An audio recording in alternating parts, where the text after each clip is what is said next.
Welcome to Hope Through Hard Stuff, a podcast from Winning at Home.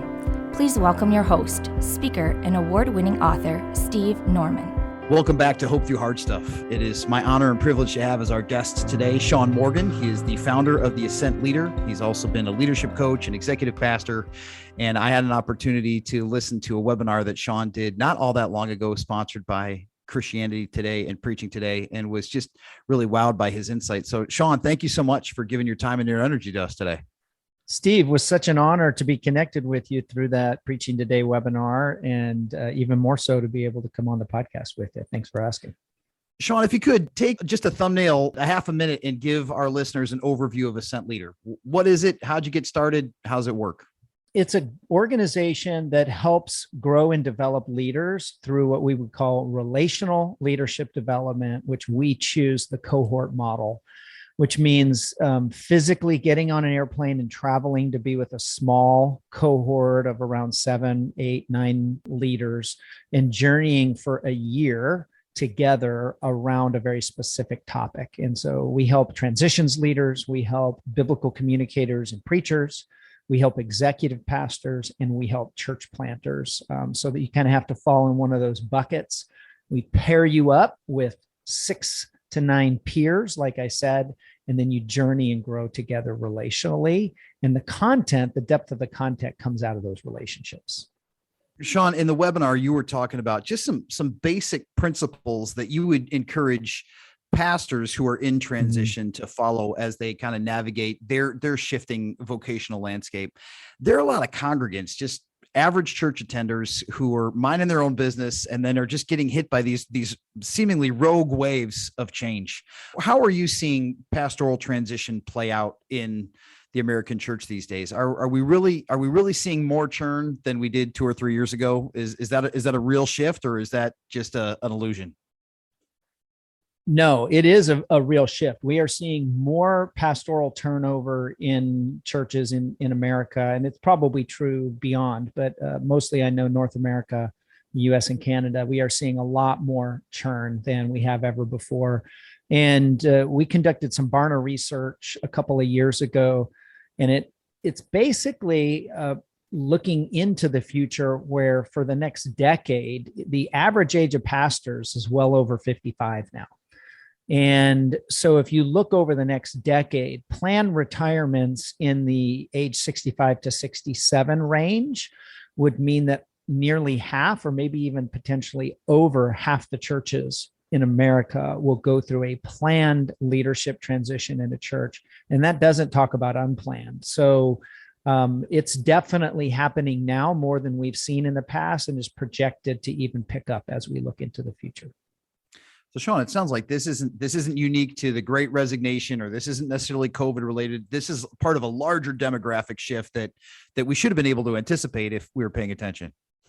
Yeah, absolutely. And there were some people out there paying attention. There's some people that I follow, and in just even the need that I saw early on. I think there's some great books on transition out there, but most of them focus on succession planning. How do you plan for your current pastor to be an outgoing pastor, and there to be an incoming pastor who comes in and guides the church from a clergy ministerial standpoint, from a leadership standpoint, and a management standpoint?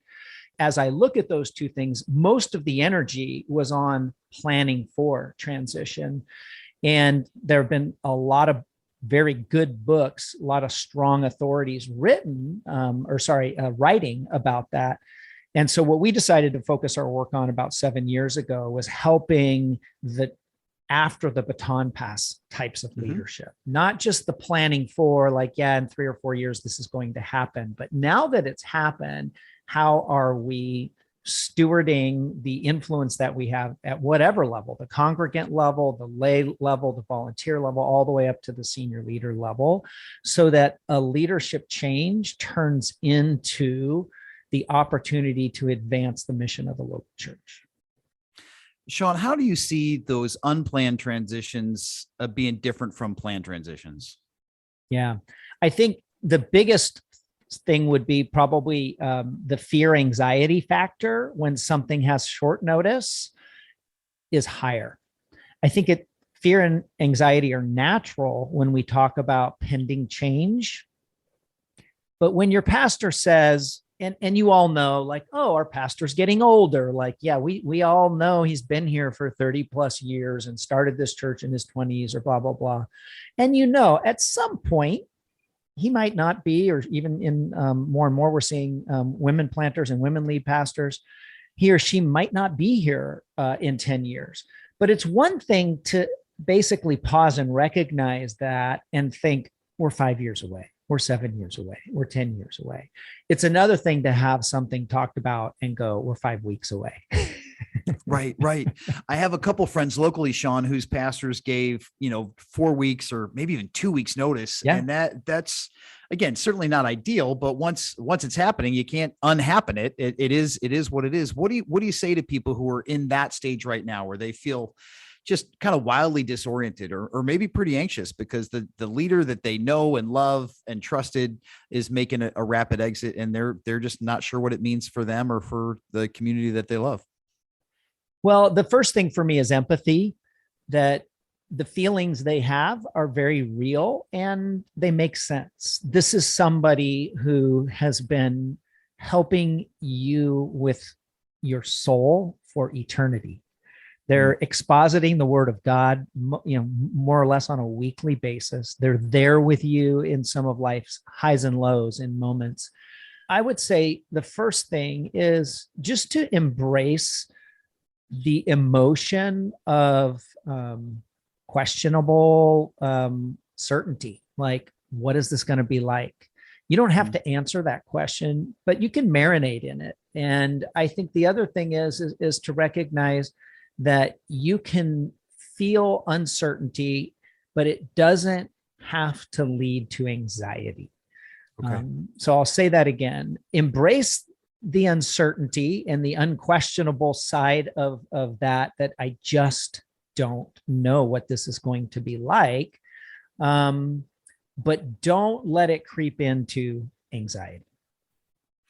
And Sean, what do you say to those people who maybe their pastor leaves quickly or unexpectedly, and what they were hoping was a 3-month search turns into a 6-month or a 9-month or an 18-month search? What do you say to people who are feeling fatigue in that uncertainty? Well, I think part of what brings confidence as you embrace the uncertainty and you don't try to repress it, I think it's important to be confident in who's really in charge.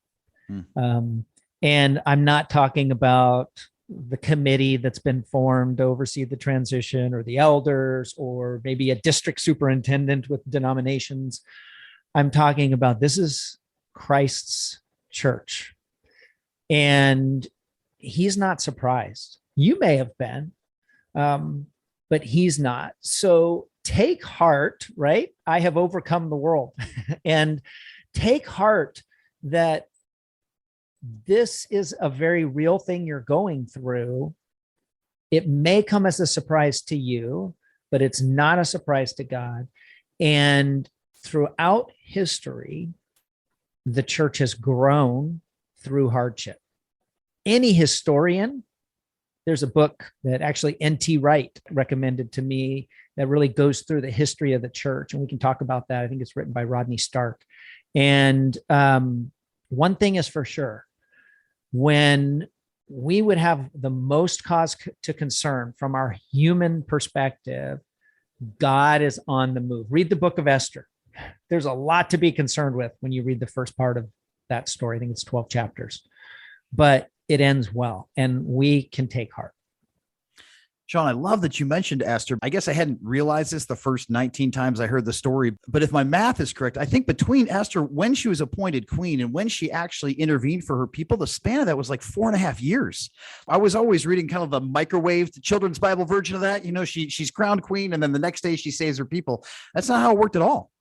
No, it isn't. And you're right. There's some subtleties, I think, in, chapter, in chapter 1, it talks about the reign of the king. And it says, he's throwing this party in the 4th year of his reign. And then you read on, and these things happen with Esther. And I think from Queen Vashti being dismissed and Esther becoming queen was 4 years. And then I think it's another 4 or 5 years, like you mentioned, from the time she was queen till the time she engages on behalf of a nation, really on behalf of Mordecai and on behalf of God. So there's something amazing about reading through that. God's name is not on any chapter, on any page in Esther, but he's actually in every verse. Right, right. That's so good. And Sean, I think that just even that illustration reminds me that God isn't looking to solve for comfort in our life. He's looking to solve for transformation. And I think that sometimes the ways through which God chooses to transform me or my family or the church that I'm a part of are not something that I would have chosen in a million years. It doesn't mean that they aren't good and that they aren't right, and that in time they'll make sense and they'll be beautiful in hindsight. Yeah, I think that's great. I mean, who would look back on their life saying, I've grown the most in my life from periods of calm, peacefulness, and just kind of laid back times. Like I grew the most when I was on a beach, having a vacation. Or do you look back and go, wow, I didn't ask to be stretched in that way, but that season, which I would never have asked for, helped me because I trusted God and was willing to change, willing to grow through change, helped me become a better person. I think it's Billy Graham's wife who has something like the epitaph on her tombstone that says training complete. What a great mindset, right? What a great mindset that adversity are opportunities along our path of training. And anybody who's been in the military, I'm getting ready to retire in 4 weeks from a 26-year career as an Air Force reservist. And, you start out the military in basic training and you go through a lot of rigorous training. Obviously, there's a lot in the news since the SEAL Team 6 stuff with bin Laden, and everybody knows about the Navy SEALs, but they also know about the training that the Navy SEALs go to and the high washout rate. And, it's a crucible mindset with that. But I would say from a congregant perspective, if you're in a church and you're approaching a leadership change, the best thing you can do is think about the windshield of your car and the rearview mirror of your car. When you're driving down the highway, how much time do you spend in your rearview mirror? And I would argue, I don't know if it just happened over time or engineers engineered it. The windshield is much bigger than your rearview mirror. And it's roughly in proportion to the amount of time you spend looking forward versus backward. And actually, if you measure the square inches of your rearview mirror and you measure the square inches of your windshield, your windshield in your car, and all cars are different, but it's going to be between 100 and 140 times bigger than your rearview mirror.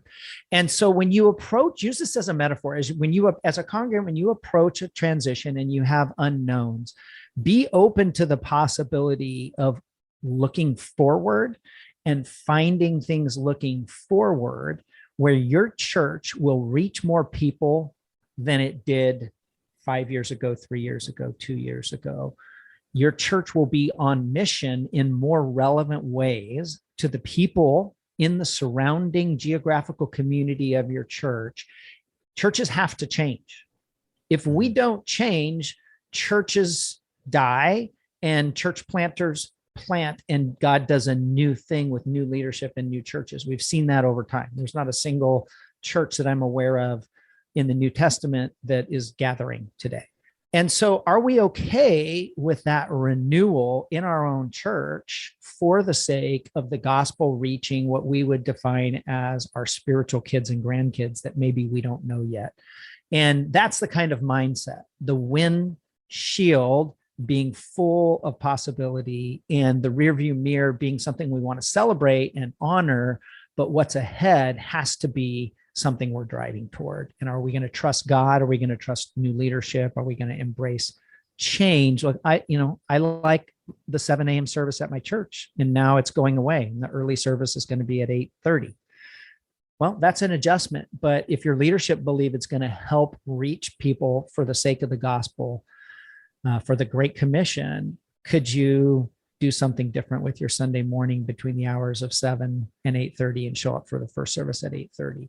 It's crazy to talk about because it seems so simple, but the truth is things like that cause a lot of division. Relatively minor things cause a lot of division if we're looking in the rearview mirror.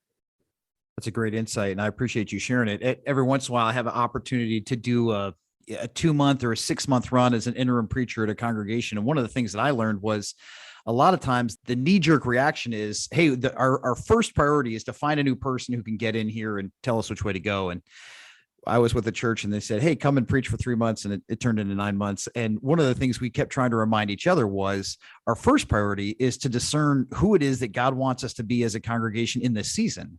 And if we do that well, we've got a better chance of landing a person who can fit into our culture rather than everybody just sitting on their hands and waiting for somebody to kind of dictate terms, which when you really think about it, isn't something that a leader wants and a congregation really wants anyway.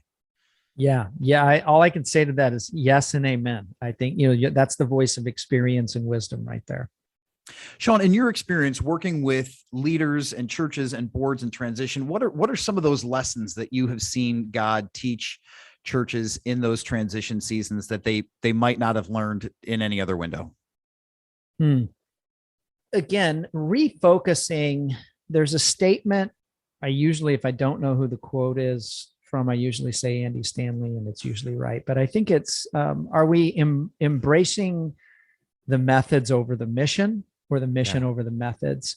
And the truth is that we're human. So please hear me. I'm not casting stones at anybody, because what I'm saying is we all have a tendency to get tied to the methods, the programs, the things. So I think one of the best lessons in the process of leadership change is to learn how to organically take risks so that we stay on mission. And that's actually a readiness question for change. Obviously, when you're planning for succession, you can look at and ask some questions about the culture in the organizations. And if the organizations are already doing things to make adjustments to their strategy, to their plans and programs, so that they stay on mission, then they have a higher readiness factor in a transition.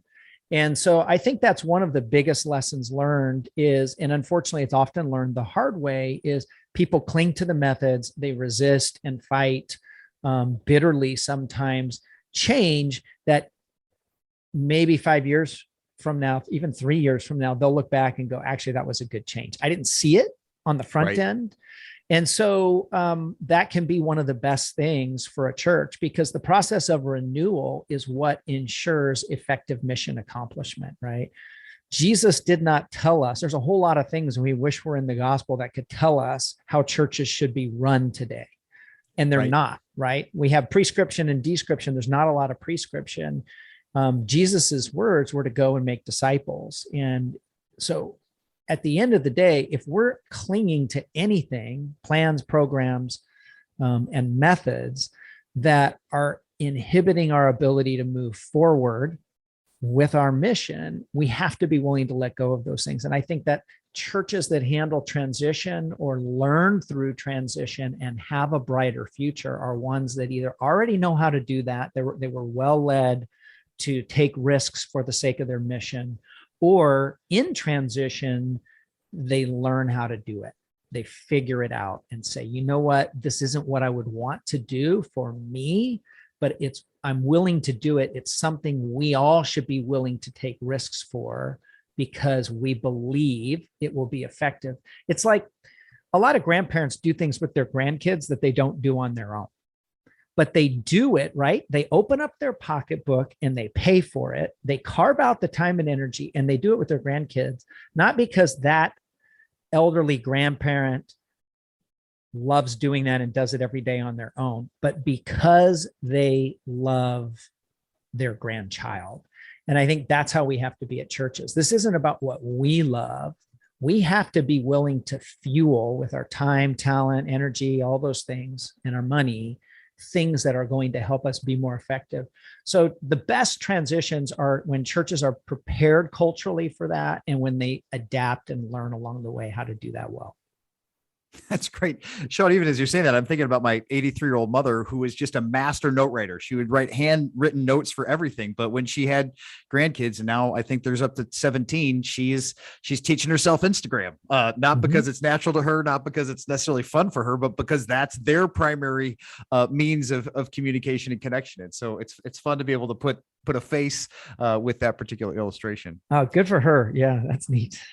So, Sean, when you were teaching the webinar for Preaching Today, you indicated that your Ascent's expertise oftentimes is coming with churches after they have named a new leader. So there are firms that are search firms, they do succession planning, they help place somebody. And if I heard you correctly, it seems like you indicated that a healthy church could do a healthy transition and find a healthy leader in all the right ways. And it doesn't necessarily mean that it's all perfectly blissful, smooth sailing once that person is installed. What are some of the just normal, natural challenges that people can expect when a new leader is installed, even if they're excited to be there and everybody's happy that they're there? Yeah, well, I think that we have to give a lot of grace across the board. You know, if there's a successful ingredient for transitions, that is one of them, if not the most important one, is to give a lot of grace. Like I said, there are going to be just a ton of variety of emotions that people have. And so giving a lot of grace with that.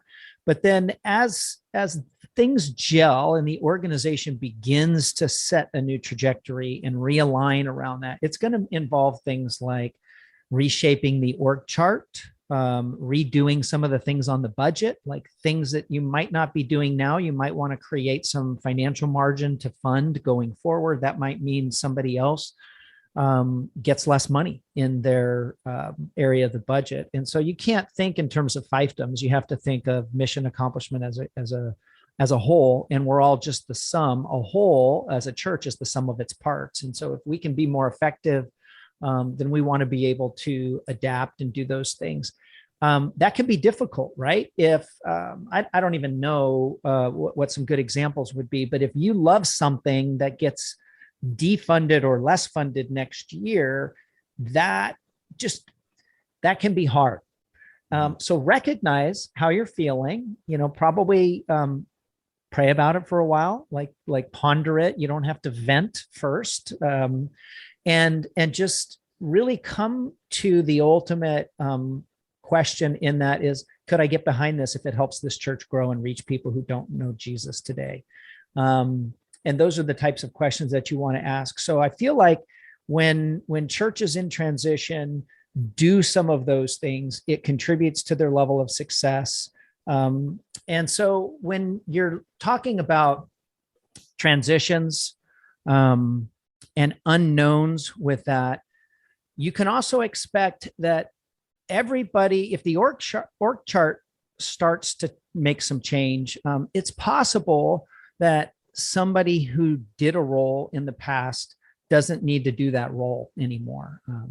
I can look at and the military is great about this, because in the military, every 2 to 3 years, you get a new job. And most of the time you do what's called a PCS, which is military jargon for permanent change of station, where you get orders and you get a U-Haul and you move to a new assignment at a new base. And it becomes a way of life in the military. Unfortunately, churches, we tend to cling to things like, oh, well, no, I do that with the youth department. That's my little baby project. And I think what churches are not good at is being willing to say, okay, I'm here to serve the whole of this local church. Recently, I've been serving in the youth team, but I might need to serve or volunteer over here in order to contribute in the future. And so releasing and letting go of those things as congregants, as staff team, and as leaders and board members, expecting that to happen at some way. I do think there is a secret measurement for success in transitions that is unhealthy. And it is this, that everybody should keep their job and keep doing the things they're doing. And everybody who was a part of the church a year ago should still be part of a church now. And I'm not saying I think it's healthy when people leave. That's just the wrong way to think about it. I just think we have to be willing to say, hey, does God ask people to do different things, to play different roles on a team, to grow in different ways over the course of their lifetime? I think we would all agree the answer is yes. Is it possible then, when we have leadership transitions in a church, that we need to surrender the control we have of a plan, a program, or maybe even a little fiefdom, and to say, I'm here to help this organization stay on mission and do really well. How do I need to serve? And if we can approach that, if we can expect those things, if we can give grace to those things and be willing to be open-handed about those things, then those are all things that will lead to a better transition. Sean, I love that you could articulate that myth so clearly. And you did say, there is the expectation that because we did it right, everybody who was here 24 months ago will still be here. That's not always the case. And obviously some people leave in a manner that is destructive and divisive and unhealthy. There are other people who love the church. They are grateful for the new leadership, but for whatever reason, just they can't support it wholeheartedly and it doesn't feel fair to stay. Do you have advice for people on how to leave well if they really do feel like they're at that tipping point? Yeah, I think that's great, because if you need to leave, there could be different sources of why. Some of them may be personal. You may have had a strong personal relationship with the outgoing lead pastor, and you may have really enjoyed their preaching style. You may have almost no relationship with the new coming pastor, and the way they preach is odd to you. So those aren't necessarily bad. I think you need to ask and say, do we feel called to stay here and support this new leader in this way, or is God asking, is God putting up our antennas to a potential transition of our own? So the heart behind those types of questions and prayer behind those questions is important before there's ever any language spoken out loud about it. And if you can get there, if you're not leaving disgruntled with your feathers ruffled over things, right, if you're leaving with the heart behind it being, we love this church, but we need something different for us, and here's why, and we prayed about it and we believe God's in it, then I think being able to leave with love, leave with integrity, those types of things, be able to bless the church you're leaving. And I would even say, keep in mind, I see it happen a lot where people leave because they're upset over something, and a year later they're back. And right, they kind of have their tail between their legs because they know they didn't leave well. So right, don't see it as a little C church. See it as a part of the big C church. Even if you don't love the style of preaching or the style of leadership that the new pastor has or the new leadership team has, you can still honor them and celebrate them and cheer them on, saying, we love that you've been called to serve the church and that you've said yes to that call, even though we don't feel like this is where we need to be in the near future. I think those types of things, and the source of those, it's not disgruntledness, it's an openness. And the other thing I would say is, look, you need to keep tithing to a church. If you cannot tithe to a church, which is giving to the general fund, right? Unrestricted giving. If you are labeling your gift, there's a sense of control in your finances. You need to keep tithing to the general fund of the church, because then you're trusting leadership to decide where those dollars need to go to move the mission of the church forward. And if you can't do that, deal with it. Deal with that. Like, start praying about it. Right. Get wise counsel about it. Don't hide that. And don't just stop giving to the church you're at and stay there. Like, deal with what's behind that, but do it in a healthy way. Sure. I love the fact that you named that, Sean, because, we've often heard the Lord loves a cheerful giver. I've recently learned in the last years, the Lord also loves a cheerful attender. If I can't give cheerfully and if I can't attend cheerfully, that is not necessarily an excuse to leave. It's a right moment for discernment, to be able to say, all right, Lord, what do you need to teach me about me before what is it that you need me to rail against that somebody else is doing wrong and screwing up? Yeah, exactly. I think the way you said it is as well as I've ever heard it verbalized is, that it's not an excuse to leave. It's a reason for discernment. Yeah. Biblical discernment. So there seems to be a very thin line between chronic complaint and legitimate lament. Like there are people who they have a new leader, somebody stole their cheese. It's a little disorienting. It's okay to say, man, I'm really grieving what I lost. It is not okay to say this clown doesn't know what they're doing. I hate this place. I'm leaving. You should leave too. What insight do you have for people who God could be leading to lament, but are currently being tempted to complain? Yeah, well, okay. This one will be pretty short. I would just say, if you think that might be you or somebody you know that you want to point to listen to this podcast, I'm going to put on my expert hat for a moment. Just trust me that I'm an outside, like I have no stake in this deal that you're enduring. But as an outside expert, I would just say this. It's my opinion. If you're turning into a chronic complainer, that has way more to do with you than it does the new leadership.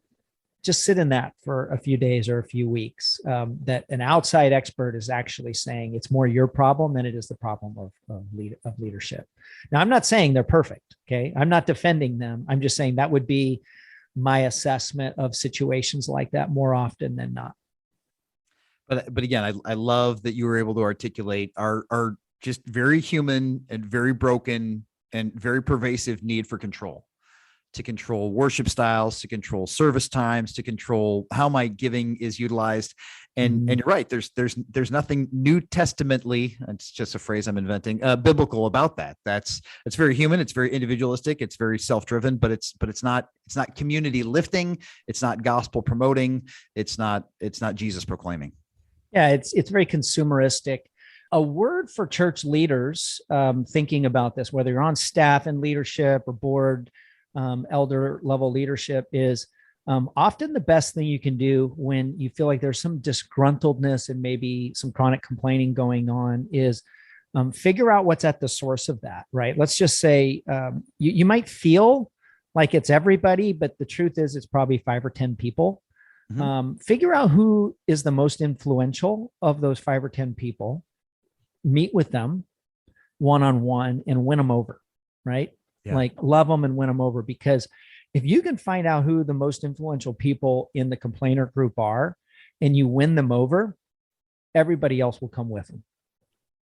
It's great. I forget it. I don't know if it was Shackleton or somebody else who was leading some very dangerous expedition, but the rumor was that the way that he mutiny-proofed his crew is that he would take the most divisive person and make sure that they slept in his tent, like to bring them all the way in and be able to say, like, hey, if prejudice dies with exposure, we're going to maximize the exposure that we have with one another, and we're going to figure this thing out. Yeah. And honestly, I think, so there's some practical just wisdom in that, but there's also like a God factor in that in terms of unity, because this is what I would want everybody to realize is unity comes from sacrifice. It comes from letting go, right? So when Jesus says, I want my church to be unified together, like I'm unified with the Father, that's the example. He then turns around the very next chapter, John, and goes through torture, arrest and torture, betrayal, arrest, torture, and then the next chapter after that, death and crucifixion. So for him to remain unified, it meant like not my will, but your will, right? He had that draw because he was fully God and fully human. He had that draw to be selfish. You're right. Because he was fully human. He felt that. But he completely surrendered that and sacrificed that, which physically, mentally, emotionally was painful. So for us to be unified, we're going to go through some things that are painful. And when you have leadership engaging with the heart of the naysayers and figuring out how to work together, that's not just good practical wisdom. It's demonstrating what it takes to stay unified. If it comes easy, it's uniformity. It's not unity. Great. Those are great, great words. Sean, thanks so much for your time today. Also, thank you for your service. Congrats on your upcoming retirement. Hey, thank you. We're grateful for what you and your family have sacrificed for our well-being as a nation. And thanks for the incredible work that you're doing at Ascent Leader. For people who want to find out more about your work, want to learn more about it, where should they go? TheAscentLeader.org is our website. And if you're on social, The Ascent Leader is our Instagram handle. I don't think we're on any other social platforms necessarily. So those would be the two best ways. Great. Sean, thanks again for your time. Appreciate your wisdom. God bless. Thanks for having me, Steve. Thanks for listening to Hope Through the Hard Stuff. If you liked what you heard, please remember to subscribe to it, rate and review it, and then share it with others. Winning at Home offers hope through counseling and coaching, motivational speaking, community events, and other media resources.